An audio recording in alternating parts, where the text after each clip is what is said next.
Now, here is Ticky Fullerton on Your Money. Hello there, I'm Ticky Fullerton, every night bringing you a full hour of the very best in business coverage across the nation and internationally, especially where business and politics meet. Coming up, media veteran Ita Buttrose named as the ABC chair. Sky News political reporter James O'Doherty has the details there. A turbulent time in the US with Donald Trump's ex-lawyer Michael Cohen testifying before Congress. We'll get the latest with visiting fellow at the United States Studies Centre, Bruce Wolpe. And where to for the fangs in the year ahead? Loftus Peak CEO Alex Pollak will join me a little later in the show. Well, the iron ore price may be in a day 6 of a slide, but frankly, the sort of higher prices we've been seeing recently, driven hugely by the supply tightening after that dreadful dam accident in Vale, and the idea that prices will continue to stay robust, underpins our two big miners, BHP and Rio Tinto.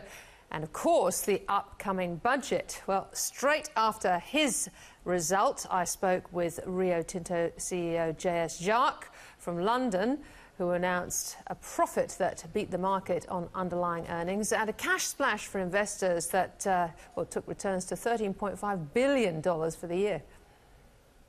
We kept our promises, which is to generate superior return for shareholders in the short, medium and long term, and $13.5 billion is a good example of it. It comes on the back of $9.7 billion the year before. We are well positioned about the future, and what our shareholders should expect us is to continue to deliver on our promises. Yeah, he was on fire, wasn't he? Now, the good news was half of the message JS wanted to get out to investors. The other half was the message that about his complete offloading of coal assets to Glencore. And after that, Rio Tinto is now the only major miner in the world that is both oil and coal-free. Society in general is demanding for all companies to play their role in order to tackle the climate change challenge, and our shareholders are no different. You know, whereas it was not an important part of the conversation maybe 3 or 5 years ago, now it is a very important part. So interesting how these ESG shareholders are becoming really important. Well, JS wasn't buying into the latest shareholder pressure, those not on climate action, but around Australian jobs. The MUA has been giving BHP a right old time for laying off 80 Aussie shipmen working on that contract to deliver iron ore to BlueScope's Port Kembla in the east. That contract is now up for tender. You know that conversations are taking place as we speak, so those are our business conversations. I don't think it would be appropriate for me to make any further comment from that. No, indeed. Now, after the big coal sell-off, and indeed Grasberg's huge copper operation in Indonesia was offloaded, I asked JS whether investors should be concerned about an earnings slump in the near term. In the last 3 years, as and when we have sold some assets like the coal asset, the thermal coal, the coking coal, some of smelters, despite all those divestments, the company did continue to grow. In the last 3 years only, we did grow around between 1 and 2%. I think it's 1.4 exactly, 1.4% per annum. So despite this restructuring of the portfolio, we didn't shrink. We did continue to grow. That's the first point. The second point is we have a pipeline of growth options in iron ore, in copper, and so on and so forth. And today, when we look at the next 5 years, we believe we're going to grow around 2% per annum every year for the next 5 years. Well, some pretty happy Rio Tinto shareholders having delivered results after market close yesterday. The miner finished the day today up about 2%, I reckon.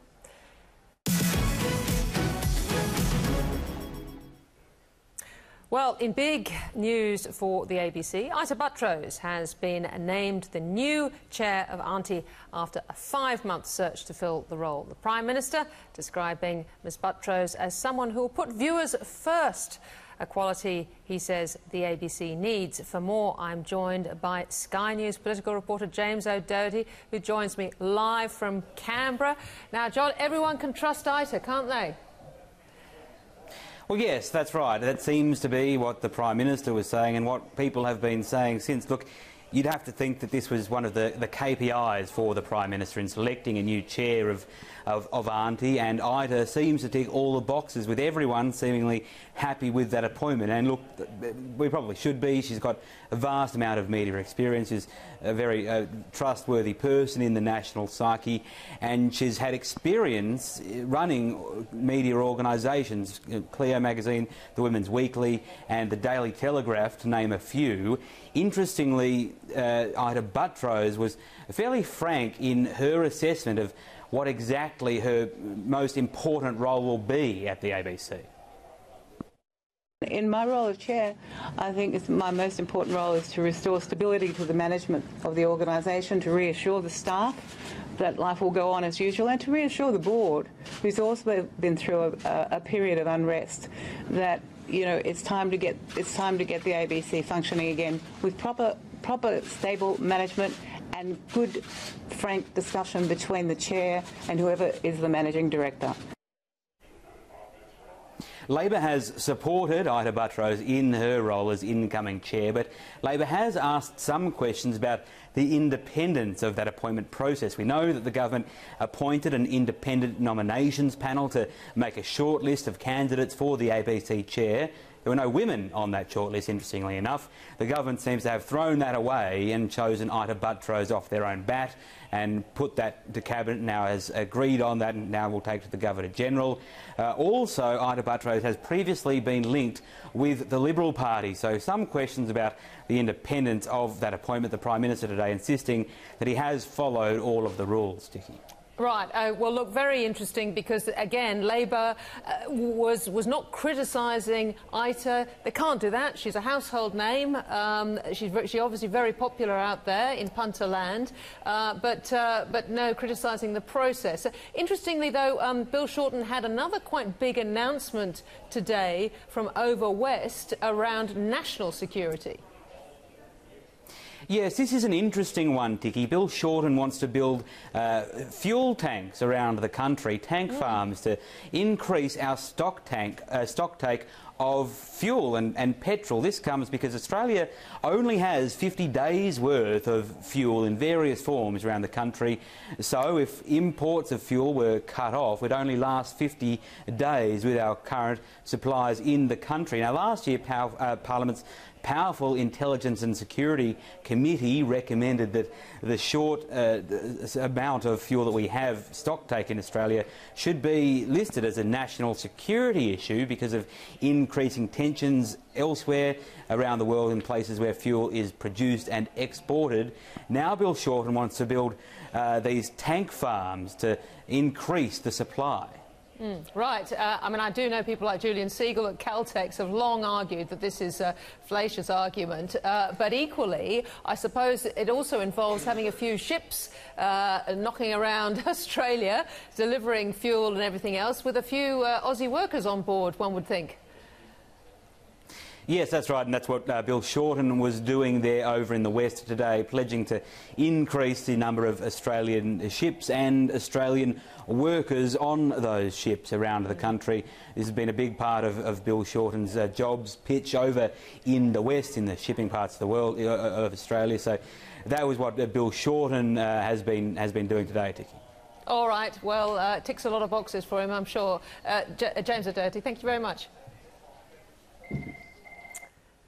Well, let's go stateside now. The US president's former lawyer says Donald Trump knew of a Russian link to his campaign. In a blistering congressional testimony, Michael Cohen says, contrary to the president's claims, he knew of a prior meeting at Trump Towers between his campaign aides and a Russian lawyer, promising dirt on Hillary Clinton. The 2016 meeting is being investigated by special counsel Robert Mueller, who is wrapping up an inquiry into whether the Trump campaign colluded with an alleged Kremlin plot to influence the election. Questions have been raised about whether I know of direct evidence that Mr. Trump or his campaign colluded with Russia. I do not. And I want to be clear, but I have my suspicions. Mr. Cohen will begin a 3-year prison sentence for violating campaign finance rules when he paid Ms. Daniels hush money for tax evasion and for lying to Congress. Well, for more on all of this and the latest in US politics, I had a great chat with Bruce Wolpe, visiting fellow at the United States Studies Center, direct from Colorado in the US. Bruce Wolpe, so nice to get your insights direct from the US. Now, all eyes, of course, have been on Mr. Cohen's words. How have they impacted the whole view of Donald Trump and the politics? I think it was a very potent takedown of President Trump in terms of a character assassination. I call it a grade A character assassination that he went after. It's like lifting a rock and seeing what's underneath. And he exposed his view of how the Trump organization worked, how Donald Trump worked, how the associates interacted, what they did, why they did it, for what purpose. And I think that, you throw enough mud, a lot sticks. And I think a lot is sticking to Trump, both in terms of public perceptions, media perceptions. I think polling will reflect it. But he also opened up two avenues of legal and political ramifications that are very serious, and they're going to play out over the next few months. I mean, legally, Cohen implicated Trump in a felony, a campaign finance violation, hush money to the women. Politically, I think he's lit a fuse as far as impeachment proceedings in the House are concerned, taking into account the Mueller report when it's finally made. Right. Well, that is very interesting. It's a very interesting, fertile ground. What did he specifically mention, for example, about the WikiLeaks connection? He mentioned that he heard that Roger Stone was talking with Julian Assange in order to time the release of Hillary Clinton emails. Now, I'm not a lawyer, but I don't think that in and of itself is a crime. In other words, Roger Stone, a political operative, works with other people to support or oppose candidates as he pursues it. The issue that is still unknown, and it's the last piece of the Mueller report as well, was there a conspiracy directly between the Trump campaign and the Russians to hack the Clinton emails and then distribute them and influence, corrupt the 2016 campaign?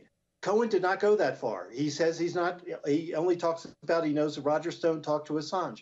That could be Roger Stone operating independently and saying, let's go after Hillary and let's make hay and let's help Trump.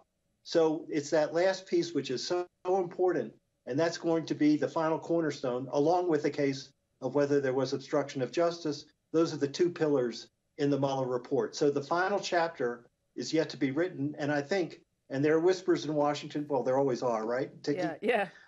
There are whispers of still another final round of indictments of people very close to Trump. But whether that eventuates remains to be seen. I think we'll know sooner rather than later, and then the picture will be clear. Right. So you talk about the Mueller report coming. We're all waiting for this report, of course. Do we have any eyes on when that report will be finalised, made public?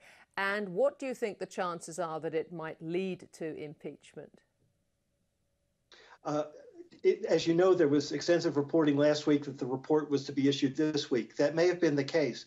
I think they made a very smart decision not to do it while President Trump is in Vietnam talking with North Korea about their nuclear program. That would have been just a terrible mistake. And Mueller, if anything, has probity, restraint, the highest juridical sense, and he knows what not to do. And so therefore, I think it's open season as to whether the report could come out from next week onwards. But clearly by what's happening in the Justice Department, who's leaving, who's staying, that this is in the end stages. But again, those last two pieces to be crystallized. Was there obstruction of justice by Trump when he fired Jim Comey and took other steps, the head of the FBI, and took other steps? And was there a conspiracy between the Trump campaign and the Russians to hack Hillary's emails and get them out? Those are the two big mysteries. And I think no one could be more definitive than Mueller because of what he knows. And therefore, I think his word will be the final word. And but then I do think, even based on what he has, that there's enough of a fire inside the House Democratic caucus of anti-Trump sentiment. I really do think that fuse is lit, and I do think it's going to lead to at least hearings in the House Judiciary Committee as to whether they should seriously consider impeaching the president. The sentiment is just that strong. That's my reading of the Democratic caucus. Yeah. And politically, how will that work, do you think, amongst the grassroots in the US to impeach a man who Mr. Cohen says is racist, he's a con man, he's a liar? But there are a lot of people out there who either disagree with it or perhaps even more amazingly say, yeah, sure, but I still like him. I think that's right. And I think if most people had their druthers, the electoral process should resolve the Trump question one way or the other. That's probably the best outcome from what's occurring. But the heart of your question is, how much is his base shaken by what happened today, the continuing reports, how he comports himself in office, and so forth? And is there any shrinkage in that base going into the 2020 presidential campaign? The other issue that today's hearing presents, and it's also posed by, should Congress reject Trump's declaration of a national emergency, which gets to a heart of a constitutional issue of how much power a president should have? How do Republicans really feel about that? How do Republicans feel about a president who is so close to Vladimir Putin? How do Republicans feel about a president who might do a deal with North Korea, which is not as stringent as he said it would be? So it really is about the future of the Republican Party as much as anything else. And one other issue, does all this tumult lead to a primary challenge in the Republican Party for the nomination against Trump? That would be significant. He would have to pay attention to it. It would distract him to some degree. It would weaken him to some degree. And that would be a factor as far as the landscape going into the 2020 election. Bruce, what do you think the chances of that are? Because, you see the Republicans trying to defend Trump now against Michael Cohen's testimony. I mean, after all, he's going to jail, Michael Cohen, isn't he? And interestingly, he actually defended Trump in some parts of his testimony, didn't he? Yeah, yes, he did. I mean, he's in some respects, you have to say Cohen admires Trump just for his moxie, right, Ticky, and just how much he has accomplished, how far he went. Cohen said he never expected to win the presidency, but he did. So I think there's that New York street sense that at its pinnacle that Cohen really represents. But a lot of people on the outside of the Republican caucus in Congress are saying, why are they just so loyal to Trump at the end? And I think the answer is fear, that Trump has taken over the Republican Party. He has punished those who have dissented from him. He has had successful primary challenges against Republicans who have deviated from the Trump line. And so, at the end of the day, politicians care more about their self-interest. Are they going to be reelected? So, and for the moment, yes, they're betting with Trump. Yes, they're discrediting Cohen. Yes, they're standing firm. But how is it going to look a year from now if this really continues? All these roads unfold, and Trump finds himself really a besieged president. Right. I want to ask you about this new phenomenon, AOC, as well. This young woman, I think she's 29, who also played a part in cross-examining Mr. Cohen, and quite effectively, as I read it. She is seen as not only a star who has emerged in the firmament so quickly, but not a supernova that's going to flame out. That this is someone she took down in a New York primary, the number 3 Democrat in the House leadership. And she has just given her moxie and her intellect, taken the fight forward as to what progressive values for Democrats should mean. But she also has this very granular sense of what a member of Congress can and should do in a House committee as far as holding the executive branch to account. So people could see that today, and it was quite effective. Yeah. The real issue for her is how much is she going to influence the course of the Democratic nomination for president next year? And can she mobilize her supporters across the country to turn out for a candidate? I assume at some point she will endorse a candidate for president. So will she have a bearing on the outcome of the primaries? Because at the end of the day, under the American system, different from the Australian system, it is the nominee who controls the party, not the party who chooses the leader. And the nominee controls the party, controls its positions and policies. So that's going to be a very interesting intersection. But for the time being, her trajectory is upwards, and she has a great media reach, as everyone can see, even in Australia. But she's going to apply some substance to it, and I think define the future of the Democratic Party and how it's going to stand on health care, on the income equality issues, and in fact, a lot of the issues that Australians are debating too about their future. and the quality of their society. Well, exactly. It's a very interesting thing, and I think it's welcome. Yeah, exactly. So, but where does she sit, Miss Ocasio-Cortez? Where does she sit compared to, say, somebody like Elizabeth Warren? I mean, she talks about the need for free health, free education, university education. Obviously, climate change issues are to the fore. A very sort of millennial position. But how is she going to fund all this? And will that level of accountability be relevant? I think she, in the firmament, I think she probably stands with Elizabeth Warren and Bernie Sanders. Right. But the really interesting question is she going to be able to pull the more centrist candidates, the Kamala Harrises, the Amy Klobuchars, the Kirsten Gillibrands, the Sherrod Brown if he gets in, the Joe Bidens if he gets in? Right. Is she going to be able to pull them more in her direction, or are they going to pull her more to the center? And the choice is, do you want to lose? Do you want to win? Right. And so it's making that political equation that's going to be so interesting to watch. But I think the feeling among Democrats now is this is terrific. We have high quality candidates. Let's get them out there. Let's see how they resonate with voters, how it works, and let the best emerge. And let it not be. The danger is, are they going to repeat what the Republicans did in 2016, 15 candidates splintering the field, and someone with 25% of the vote can become the nominee? I think that's the thing to be avoided, because then you get an extremist, and that is a real problem. OK, Bruce Wolpe, it's so interesting to get your views. Thank you very much, and I hope to touch base with you soon and regularly. Ticky, there's no shortage of material here in the United States. Thanks so much. Good on you. Yeah, and we'll follow Alexandria Ocasio-Cortez, won't we, through the year. After the break, Barcelona will find out what's new in tech with the Australians' Chris Griffith.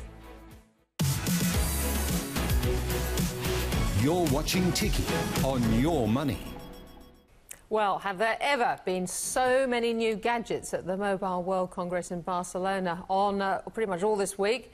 New gadgets and services, particularly 5G ones, 5G phones, 5G networks, and several records were broken apparently. Well, recognition is also something which has got a whole lot more sophisticated, I suppose. Joining me to explain it all, the Australian's tech expert, Chris Griffiths. Chris, lovely. In your my favourite jacket, I might say. Yes, I brought it in especially. Yes, that's absolutely excellent. Now, welcome to the 5G age, you write. All sorts of things. Tell me about this recognition which involves your blood flow rather than your fingerprint. Yes, well, one of the phones coming out, the LG G8, it has on the front a normal camera, but it's also got an infrared camera which is capable of if you like, 3D mapping the environment. And it uses this for a couple of things. One is for palm recognition for the veins in your palm, and the other is that you can actually use gestures. The veins in... Yeah. I mean, it's really interesting in terms of security. I've got my big doubts about a phone because I actually believe at the end of the day that fingerprint recognition is really fast. Yeah. And I think I heard that Woodside's new building in Perth has this same thing. So that's for security. Yeah, I mean, it comes straight out of Star Trek, doesn't it? It does. Sort of, doing this at the doors and what have you. But they've got it on this phone, which makes it quite an interesting gadget invention. As I say, practicality, I don't know. But it's one of the many interesting phones. Now, let me just ask you about Huawei, always a controversial topic, but technology-wise, they are outstanding still, aren't they? What's happened? They've won a couple of awards there, in particular their Mate 20 phone, which is an excellent phone. It's up there with there's a few others I'd name in there, like the Google Pixel 3, but it kind of won the award from the organisers of the conference, which is a great accolade for them to have. What's so great about it? Well, a couple of things. I think the battery life, for example, is really outstanding on it and its predecessor or another one, the P20 Pro. And also very, very good at night photography. Like it's a camera phone you can take out in fairly dull conditions and still be confident of getting good photos. And not all of them are like that. Is it a foldy phone? No, it's a 2018 phone. Yeah. These fold phones, which I mean, I must say, look, I'd like to see them. But what happens if you drop it? Because they've got hinges, don't they? Well, certainly the Huawei Mate 10, which we saw at Mobile World Congress, has a hinge mechanism. So the actual screen is bendable, but it's supported by material at the back with a hinge. Yeah. And so it folds out to actually be quite a big surface. Yeah, you're talking about an 8-inch phone when it's folded out. And it's interesting to see the differences between them. Samsung last week brought out one which folds inwards, and it's got another screen on the back. This one folds outwards, and one of the screens actually becomes a smaller screen as a phone. And why do people like them? Well, we don't know if they will. We don't know. Yes, we really, really don't know. Yeah. I think it's going to have a... Because you're talking about, you know, in the late $2,000, $3,000 plus for these foldable phones, you're going to have a really good use case. And they're square, so they're not really great necessarily for some videos like cinema, because cinema has long and wide. These are more squarish. But I think, you know, you can see you'll just cut it down, you'll have that annoying little blurry bit as you you'll have photos one way or whatever. Absolutely, and then, but you'll have a better panorama with Google Maps, for example. Yes. But, you know, you're going to have a pretty good use case. And, you know, you're going to fold these up and they're going to have like 3 cameras, in this case of Samsung, 2 batteries as well. Right. Actually folded up in your So Apple, who doesn't turn up at any of these events, do they? Should they be sort of shaking in their boots? I think Apple has to be really aware, well, I think they would be, that, you know, they'll be seen to be really falling behind quite a bit when it comes to foldable phones. And they're not looking at anything, as far as we know? Well, they may well be, but there's no publicity around it if they were. And maybe the use case of foldable phones won't be that great. Apple do have a reputation of watching and waiting to see how things work in the market. Yeah. We've got other phones around. Nokia's still knocking around? Yeah, well, Nokia is now owned by... I mean, we haven't got time to talk about HMD Global, the company that basically has hired the Nokia name, has made a success of it when Microsoft didn't make a success of it. So they've got this PureView Nokia 9 with 5 lenses on the back. 5? And there's 2 of them are colour, 3 are black and white, and they all take shots at different exposures. So you can get like an HDR effect where you see all the really dark and bright parts quite well. You see all the detail in that. But in moving photography now, because HDR traditionally, you take one shot one after the other, and so it's not suited to motion photography. But this one is. It's really interesting, and it'll cost a bit in Australia. We say probably about $1,000 based on the US pricing. And we've got a new phone that you can zoom up to, what, 10 times or something? Well, Oppo are saying this. They haven't produced the phone yet. We believe it'll be their 5G phone. But, yeah, they're saying 10 times optical zoom. Now, I'm sure everyone would appreciate that one of the problems with smartphones is zoom, because you haven't got the thickness and the breadth that you'd have like with a proper zoom long lens. Yeah, how does the physics work in that? well, they've got a particularly wide, a telephoto lens in it, but that's one of the mysteries to get it up to 10. Even Apple phones are 2 times optical zoom. Right, final mystery, the Microsoft HoloLens 2. The second version's much improved, because you weren't totally confident with the first one, were you? I saw the first one at Redmond. I went across there and tried it on. California, and it was really clever, but the holograms were pretty well confined to what you saw straight in front of you and not on the periphery, and that kind of took away from that immersive experience. Now, that'll be right in some cases, like if you're in a warehouse and you're using HoloLens to see the virtual labels that are actually physically on warehouse boxes. That's one of the industrial uses of it. But if you're in kind of a more entertainment space, the immersiveness wasn't there for the first one. The second one can do that. It's also got cameras in it, so it can actually track your eyes, and you've got the idea of iris sort of authentication with HoloLens 2, that you can use your eyes to log in without even moving your hands. Clever stuff. All right, Chris Griffiths, thank you so much for bringing us up to speed. Pleasure. Wow. OK, well, we'll stick with technology. After the break, how have the FANGs been performing this quarter? Alex Pollak from Loftus Peak next. This is Ticky on Your Money, covering the big business stories. Welcome back. Well, the US Nasdaq Composite Index is on a weekly winning streak. That's, I think, 9 straight weeks that the tech-heavy index has closed ending in the green, and that's despite the FANGs emerging from a fairly lacklustre fourth quarter. Facebook did well, posting a record profit, but Apple struggled with the iPhone sales. Amazon signalled weakness ahead. Netflix disappointed on revenue, and Google was hit by higher costs. So what should we expect ahead for the FANGs? Will the good times for share prices continue? Joining me, pleased to say, Alex Pollak, CEO of Loftus Peak, live at the desk. Well, Alex, welcome. You must have been pretty busy in the last week or so. Yeah. How do you see the FANGs weathering it all? I think, you know, bits of the FANGs have had their best days for a little while. Probably Facebook is not going to do so well.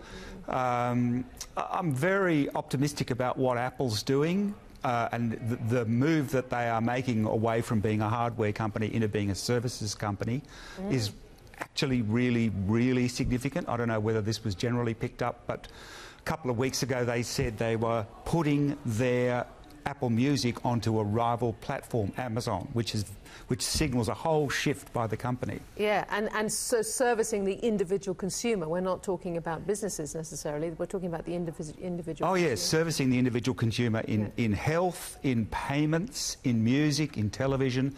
That is the move, because they're not getting any growth anymore out of, or not particular growth out of the sale of iPhones, as good as that product is, and what they're doing you can see. I was just talking to Chris Griffith about how they react to all these new innovations in folding phones and goodness knows what. So that's really interesting, that point. Now, what about one of your favourite stocks, I know, Netflix? How's that going? Well, Netflix it's a company that we've held for a while, and we still really, really like it. I mean, price to perfection? I don't think so, because no, I don't think so. And the simple answer is, globally, what's happening is that people are switching off their pay TV bundle and switching off free-to-air networks, so to speak, you know, 2, 7, 9, 10, etc., and instead doing this, because that's $100, that's $100 a month spend on cable TV, and switching to Netflix, which is $10 a month. And what they're actually doing is a whole of global TV change. So it's not price to perfection. Long way to run. All right. Any froth and bubble from getting an Oscar for Roma? Because that was a really significant event, wasn't it? I mean, I noticed that the Academy couldn't go quite as far as to give the director. No. Look, it's good that Netflix is recognised in a jury of its peers, so to speak, for great content, and there's no doubt that Roma is a fabulous movie. It doesn't mean anything particularly, except that it will drag incremental subscribers to the Netflix platform. As Bird Box did. As Bird Box did, who otherwise would say, oh, well, I could spend $20 going to the movies and seeing Roma, or I could spend $10 a month and have all I can eat on video. Okay. Look, more broadly, we've had a bit of M&A, and in particular the Time Warner AT&T. That seems to have been approved, and largely because of the rise of the disruptors. Yes, I mean, I think, you know, Ajit Pai and the FCC and the US regulators are basically kind of going, well, Netflix is real, and so the position of strength that Warner Brothers might have had, and the position of strength that AT&T might have had, is being significantly undercut by these new players, and, you know, Amazon Prime Video is one of them, and so less reason to nix the merger. And this goes back to bundling. You've got a telco with a content provider. I mean, some of us are old enough to remember the AOL Time Warner thing, which was great when we thought AOL was so much more powerful than Time Warner, and then, boy, how did the tables turn? Look, I'm not convinced that the Time Warner AT&T merger is a terrific thing at all for either of the two parties. I think that they're both struggling. I also don't think that the Disney Fox merger is a particularly great thing either, because, you know, Disney relies, as we talked about a moment ago, on that cable bundle. Fox relies on the cable bundle. You've got two cable bundles which are kind of in trouble merging. That doesn't make a better company. That joins two companies that are failing together, so to speak. Isn't it, though, doesn't it come down to the importance of content creation, or whatever business model you have? It absolutely does. And it's always been the case that with content you've got to have great distribution, and the point about it is you still have to have great content, but the distribution model has changed from a $100 cable bundle a month to a $10 over-the-top bundle a month of Netflix or Amazon Prime or Stan or whatever you choose. That's the way distribution has changed. Well, we're seeing some of the incumbents actually either buying up or developing their own VODs, haven't we? They have no choice, and Disney's absolutely doing that, trying to develop its own SVOD, subscriber video on demand. But it's, it's a really, really hard thing to do, because what has to happen in the first instance is they have to take content away from their distribution partners, which cuts into their revenue, and they won't get paid on the other side for what they're creating as a over-the-top bundle. What about Amazon? Amazon's in a different position because Amazon doesn't start with an existing model that's as it were, that's already troubled. Yes. They come to it as a clean skin. Yes. So, and they've got, very big businesses, in particular AWS. Yeah. It's not understood that AWS makes as much money now as the entire... More, I think. More, well... Yeah. Depends how you carve it, but AWS, the web services business, makes as much money as the entire retail operation globally. Yes. So that's a big business. And Amazon Web Services even looks after Australian retailers. Oh, yeah. Has all their data, even though they might compete against them. And the Netflix data too. Yeah. Amazon's the supplier. AWS is the supplier of Netflix Cloud. Wow. Yeah. Oh, look, that is really interesting. Now, speaking of data centres. And globally, how do you see that market, that business? So what's going on right now is that companies used to have IT departments in-house, but for a whole series of reasons, and the reason they had them in-house is because they provisioned the centre that they had in-house to be able to cope with maximum demand, which might happen 2 days a year. But now they're sort of saying, well, why do we have to provision a whole in-house data business inside the company for just 2 days of the year? Why don't we just outsource all of that to someone that's really, really huge, and for the 2 days of the year that we use all that capacity, we'll pay them for it, but for the rest of the time we don't have to have a data IT business at all on the premises. So there's a massive saving that's being achieved. And this is what is underpinning the growth of business. The cloud. This is what is underpinning the growth of the cloud. So this is like NextDC from yesterday? Exactly, that is what's underpinning. Companies saying, let's not run our own IT department in-house, let's put it up to the cloud and let's just buy it as a service when we need it.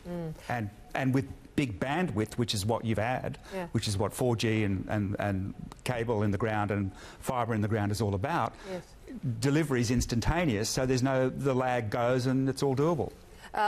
Alex, you've been instrumental in sort of pushing off things like carsales.com, really interested in your picks now going forward this year, who you think are really happening businesses, because you're not a startup. No. Supporter, right? No. It's not that we don't. We like startups. That's fine. We don't invest in them. No. And the reason for that is that people put money with us, and they might need it in a month's time, and they will need to be able to put it in and take it out.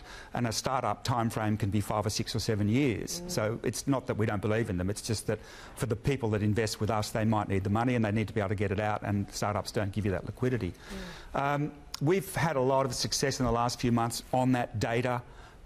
You move from premises to the cloud of corporations with a company called Xilinx, which is currently a $25 billion US company, which we bought when it was half that price. It's just like the dot-coms, really. But unlike the dot-coms, they are earning. Oh yeah, no. Xilinx is now on a multiple of 25 times, but Xilinx and the revenue was up 40% in the last quarter, and they're making $1.5 billion per annum on track for net. This is not startup. This is not tech wreck stuff. This is so real. Do you go over and kick the tires over there, meet management, everything else? Yeah. And is it still sort of Silicon Valley, or are these businesses really located all over the US? Oh, the Silicon Valley is just a small, but they're located everywhere.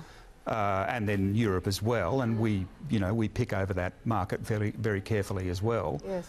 There's no disadvantage to being in Australia. As a global fund manager, you have to be somewhere. Yes. Australia's got great, data capacity to be able to sort of see what's going on. Yeah. So, and finally, your pick of the fangs this year going forward?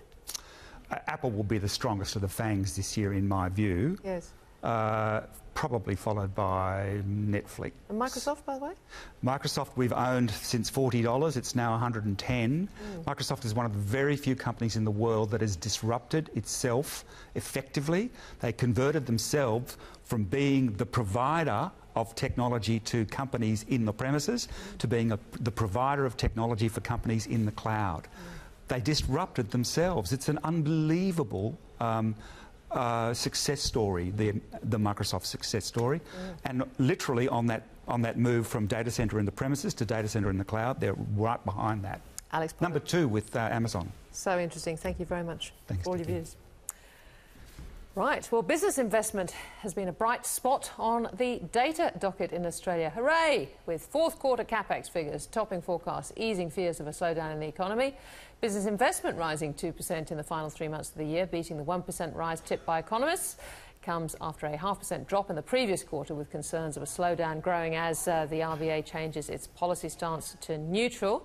Now, while the China-US trade war continues to weigh on the economy, companies are expected to invest more than $118 million in the financial year, a rise of more than 3.5% from estimates a year ago, with spending forecast to grow 11% in 2019-2020. The Aussie dollar also getting a boost off the back of that data drop. After the break, what we can learn from AMP's latest data breach. Mohan Koo, a co-founder of Dtex Systems, next.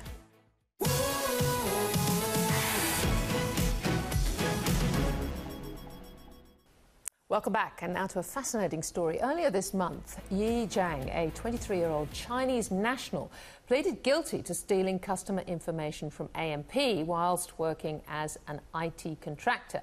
He was caught downloading passport and licence details of 20 customers in December and then downloaded a dark web server, allegedly to sell the information.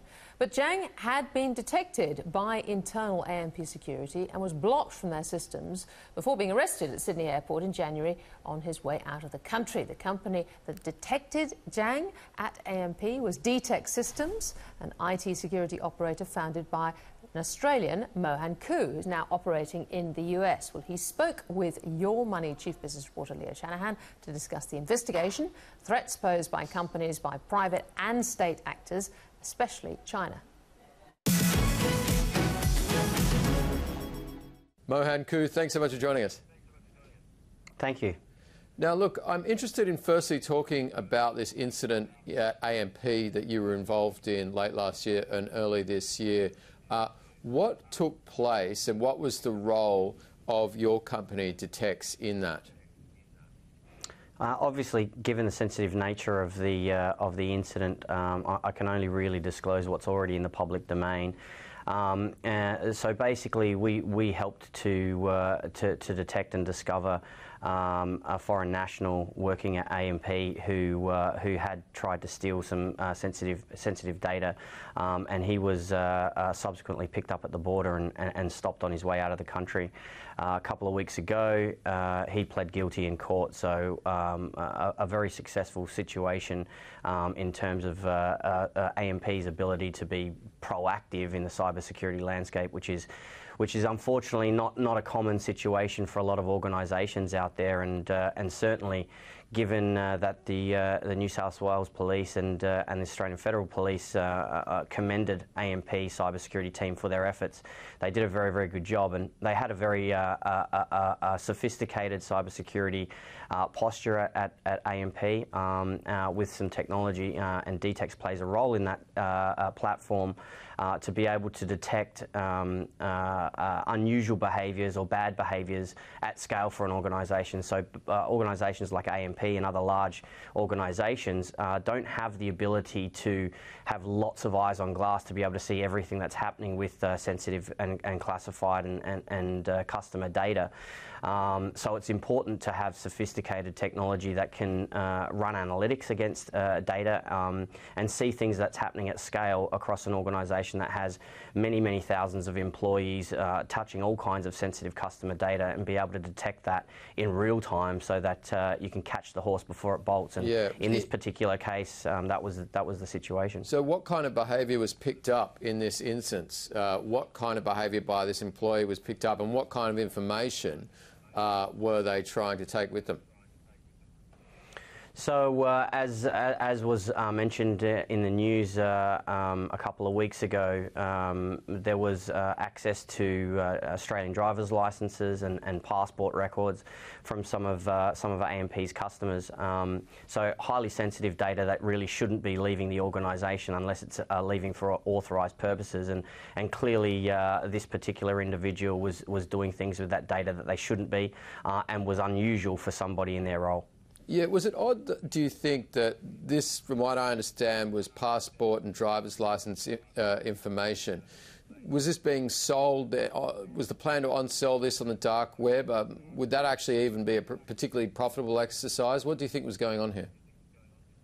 So I really can't comment on what was the intent, but what I can say is across a number of organisations in Australia, as well as in the US actually, and the UK, where we operate with a number of big brand organisations, particularly financial services and government organisations, we are starting to see a much more coordinated attempt by foreign nationals to get data out.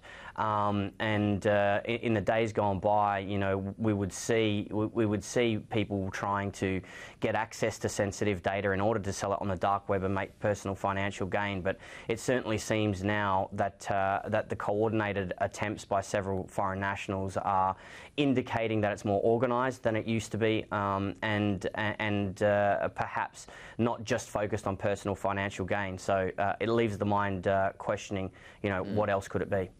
Now, in this instance, it was a Chinese national. Is there any indication from your end that this had anything to do with Chinese, well, basically any kind of national security issue, any spying, basically, that was going on? So we have no ability to comment on that, but what I can say is, as mentioned, you know, it's starting to become more coordinated, and they are targeting specific types of data. So the landscape is definitely changing. Let's just say that, and you know, when you start to see more coordinated efforts, it does leave the mind questioning, you know, where is this going? Who's organising it? Who's coordinating it behind the scenes? But what I can definitely say is as organisations get much better at protecting their perimeter, a lot of companies around the world, big brand organisations and government departments, have become much more protective about their cybersecurity perimeters, and they have been very, very good at catching malware attempts and infiltration through malware. But what happens is, as customers get and big organisations get much better at protecting against malware and external attacks, what's actually happening is the insider becomes a much bigger issue, as we've seen in this case and many others recently. It's far easier to actually pay somebody on the inside or coerce them in some way, shape or form to get the data that you're looking for, rather than finding a needle in a haystack. When you're a hacker, you still have to get through the into the network, and then once you do, you have to find what you're looking for. Whereas if you pay an insider, they already know where it is, they know how to get it, and in some cases they actually know what security controls are in place that they need to circumvent and navigate. So, you know, again, having the analytics to be able to detect unusual behaviours and ways that people are getting smarter at getting around cybersecurity systems and controls is absolutely paramount for organisations today. So these groups, whether they're state-backed or not, tend to be using tactics that classically are used by espionage by state actors, that is, to pay individuals, to get on the inside, perhaps even to blackmail people working within big corporations? Certainly, we've seen many cases like that, and as I said, an increasing number of cases. And unfortunately today, a lot of people put their information out in social media. You know, people often think about what they're putting on Facebook, etc. But LinkedIn is a very rich source of information about people on the inside and who they're connected to and what they do in terms of job role, etc., etc. So it's now relatively easy for outsiders to be able to trawl the internet and find out information about insiders inside organisations, and you know, try and pick the ones that might be able to get to the crown jewels easiest, or might have some kind of a personal issue which would lead them to do things for personal financial gain, and are very easy to take advantage of those people in situations like that. What about the role of China as a state here? Obviously, it's not clear what's gone on in this instance, but broadly speaking, there's a lot of concern about Chinese intelligence and espionage against private organisations, companies looking for IP, but perhaps other types of information. What's your view on the role of China in this at the moment? Well, I would say, you know, it would be pretty naive for anybody to think at this point in time, and in the way that everybody's using technology, it would be pretty naive to think that most governments are not using access to the internet to take advantage of other countries and situations like that. But certainly with the number of Chinese nationals that are now operating and working inside Australian businesses and government, universities as well, you know, there is some cause for concern, and I guess, you know, if we have the right cybersecurity controls in place, if we have the right levels of monitoring, non-intrusive monitoring that's not unnecessarily invading people's privacy, and we're using analytics to be able to see and detect bad behaviours rather than just straight out running surveillance on everybody, then we're in a good position to be able to control that situation and not unnecessarily blame